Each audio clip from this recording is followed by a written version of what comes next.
صراط الذین انعمت علیہم، اب اس کی مزید وضاحت ہے، راستہ اس کا ان لوگوں کا جن پر تیرا انعام ہوا۔ یہ کون لوگ ہیں؟ اس کی وضاحت آپ کو ملے گی سورہ نساء میں، من یطع اللہ والرسول فاولئک مع الذین انعم اللہ علیہم من النبیین والصدیقین والشہداء والصالحین۔ چار طبقات ہیں منعم علیہم، جن پر اللہ کا انعام ہوا ہے۔ چوٹی پر انبیاء کرام، اس کے بعد صدیقین کرام، اس کے بعد شہداء عظام، اس کے بعد عام صالح مسلمان، صالح۔ یہ بیس لائن ہے، اس سے اوپر کا درجہ شہداء کا ہے، اس سے اوپر کا درجہ صدیقین کا ہے، اور پھر اس سے اوپر کا درجہ انبیاء کا ہے۔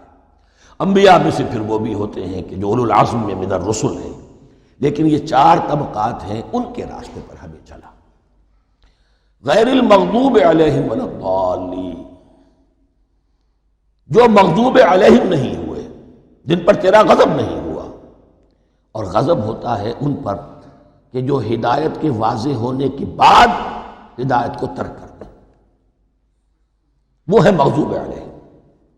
جنہیں ہدایت مل گئی ہو، ہدایت کو پہچان لیا ہو، پھر اپنی شرارت نفس کی وجہ سے، اپنی نفسانیت کی وجہ سے، اپنے تکبر کی وجہ سے، اپنے حسد کی وجہ سے وہ اس حق کو رد کر دیں، اس کو ترک کر دیں، ان پر اللہ کا غضب آتا ہے۔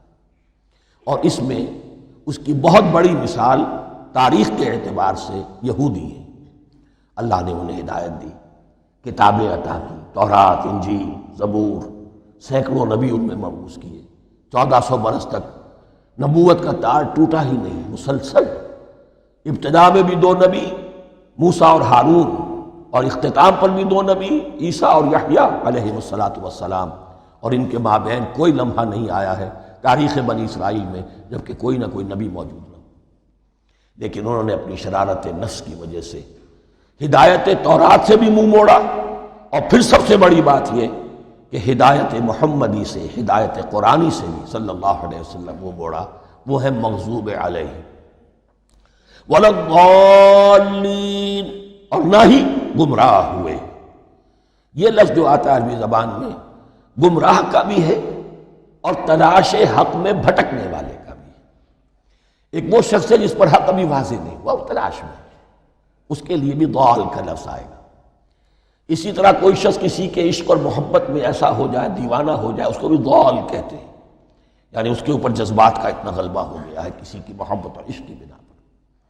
تو حضور کے لیے یہ لفظ آیا ہے وَوَجَدَكَ ضَالًّا فَهَدَىٰ، اور یہ تو سورۃ الضحیٰ ہے، اکثر بیشتر لوگوں کو یاد ہوگی۔ تو یہ جو ضال کا لفظ ہے، اس میں سمجھ لیجئے ضروری نہیں ہے کہ وہ گمراہ ہو، بلکہ وہ بھی کہ جو ابھی راہ ہدایت کی طلب میں، اس کے حصول کے لیے اس کی تلاش میں کوشاں، اور وہ بھی کہ جو کسی مغالطے کی وجہ سے حق سے منحرف ہو جائے۔ یہ بھی جان لیجئے کہ ایک ہے بدنیتی، تکبر، حسد، حق کو جان کر پہچان کر رد کر دینا یا چھوڑ دینا یا ترک کر دینا۔ ایک ہے کسی غلطی میں، کسی جذبات کے اندر آ کر، کسی غلو کے اندر مبتلا ہو کر اور حق سے منحرف ہو جانا۔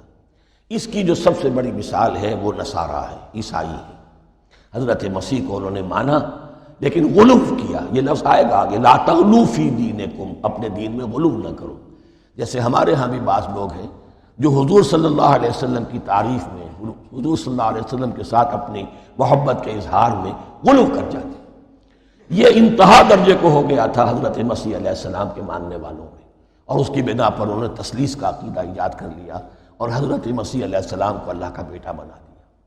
تو اس کی سب سے بڑی مثال ضالین کی اس اعتبار سے کہ ہدایت پانے کے بعد کسی بدنیتی سے نہیں بلکہ کسی اچھے جذبے میں غلو کی وجہ سے، رسول سے محبت کرنا تو اچھا جذبہ ہے، لیکن یہ محبت بھی ایک حد میں رہنی چاہیے۔ غلو کرے گی تو ظاہر بات ہے کہ اس کے بعد وہ گمراہی کی طرف لے جائے۔